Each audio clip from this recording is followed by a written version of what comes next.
कल के बाद, कल शाम 4 बजे 5 बजे के बाद भारतीय जनता पार्टी के नेताओं का बोलती बंद हो जाएगा।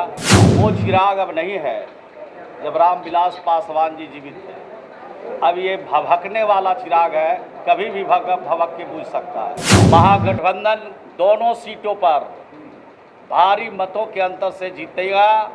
नमस्कार, मेरा नाम आलोक है। आप लाइव स्ट्रीम देख रहे हैं। बीजेपी के साथ अब चिराग पासवान प्रचार प्रसार कर रहे हैं। गोपालगंज और मोकामा उपचुनाव में आपने देखा चिराग पासवान ने बीजेपी के लिए प्रचार प्रसार किया, और ऐसे में अब जेडीयू को लेकर भी कई सारे कयास लगाए जा रहे हैं। बीजेपी की ओर से कहा जा रहा है कि जेडीयू और आरजेडी का विलय हो जाएगा। इन तमाम बातों पर आज बिहार सरकार के मंत्री श्रवण कुमार ने साफ साफ कहा है कि गोपालगंज और मोकामा में चाहे कितनी भी एड़ी चोटी का जोर क्यों न लगा ले बीजेपी, जीत दोनों ही जगह महागठबंधन की होगी। देखिए, वोटिंग कल होनी है, 6 तारीख को मतगणना होनी है। अब ऐसे में इन तमाम सवालों पर जब श्रवण कुमार मुखातिब हुए इन सवालों से, तो उन्होंने क्या कुछ कहा, आप सुनिए। नहीं, सुशील मोदी जी बहुत बड़े नेता हैं, उनको हर प्रकार की जानकारी रहती है, रहनी भी चाहिए। लेकिन कभी कभी ऐसी जानकारी उनको रहती है, शायद उस जानकारी से न उनको लाभ होने वाला है, न उनकी पार्टी को लाभ होने वाला है। जनता दल के बारे में जो भी वो सोचते हों, लेकिन जनता दल ही भारतीय जनता पार्टी को धरातल पर ले जाएगी, ज़मीन पर उतार करके छोड़ेगी।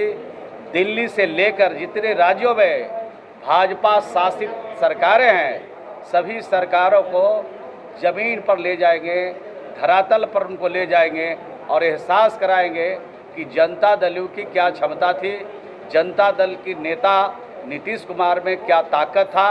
उसका सब परिणाम उनको आने वाले 2024 में जरूर इसका एहसास जरूर हो जाएगा। अभी एहसास नहीं हो रहा है, लेकिन कुछ दिन के बाद उनको एहसास हो जाएगा। विलय को लेकर जो चर्चा हो रही है, इस पर क्या कहना है कि आपके राष्ट्रीय अध्यक्ष डिप्टी सीएम के पीछे पीछे घूम रहे हैं, बहुत जल्द ही 8 दिसंबर को विलय हो रहा था, पहले ही। देखिए, हम लोग अपना काम करते हैं, हम लोग अपने एजेंडे पर काम करते हैं, हम लोग अपने नीति और सिद्धांत पर काम करते हैं। किसी के पीछे पीछे हम लोग नहीं घूमते हैं, और कोई पॉलिटिकल पार्टी का नेता किसी के पीछे नहीं घूमता है। सब अपने एजेंडे पर काम करता है, सबका अपना विजन है, उसके हिसाब से हम लोग काम करते हैं। जो लोग इस तरह का आरोप लगाते हैं, उनसे पूछिए कि वो कहाँ घूमते थे पहले।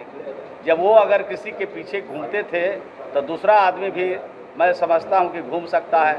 लेकिन आपके सवाल ही बोल रहे हैं। अब इस भाई संजय जायसवाल के बारे में क्या कहें। संजय जायसवाल जी एकाक बात भी सत्य बोलते हैं। उनके जवान से लगता है कि सत्य बात निकलना ही मुश्किल है, और सत्य से उनको दूर दूर का कोई वास्ता भी नहीं है। और भाजपा जब से जेडीयू से अलग हुआ है, जब से जेडीयू को हम लोग जेडीयू से निकाला है भाजपा को, तब से उनका सभी नेताओं का कुछ मानसिक संतुलन लगता है बिगड़ता जा रहा है। उसके लिए भी लगता है इलाज की आवश्यकता पड़ेगी।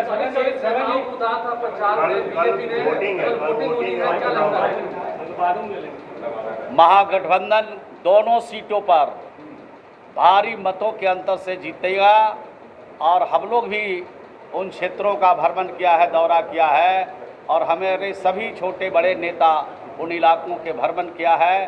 कल के बाद, कल शाम 4 बजे 5 बजे के बाद भारतीय जनता पार्टी के नेताओं का बोलती बंद हो जाएगा, और कल शाम तक अगर बंद नहीं हुआ तो गिनती शुरू होते ही उनके नेताओं का बोली भी बदल जाएगा, सुर भी बदल जाएगा, और उनको मीडिया के सामने आने की क्षमता भी नहीं रहेगी। चिराग पासवान के आने से पड़ेगा, ये कहा जा रहा है। चिराग पासवान की एंट्री से जो दलित वोट है, वो आपके हटने के बाद से बीजेपी को मौका मिल गया था चिराग पासवान। अब चिराग पासवान जी के बारे में मैं क्या, वो चिराग अब नहीं है जब रामविलास पासवान जी जीवित थे। अब ये भभकने वाला चिराग है, कभी भी भभक के बुझ सकता है। जब रामविलास पासवान जी सम्मानित नेता जब धरती पर थे, तब का चिराग और अब के चिराग में फर्क है। ये भभक रहा है, कब बुझेगा कोई ठिकाना नहीं।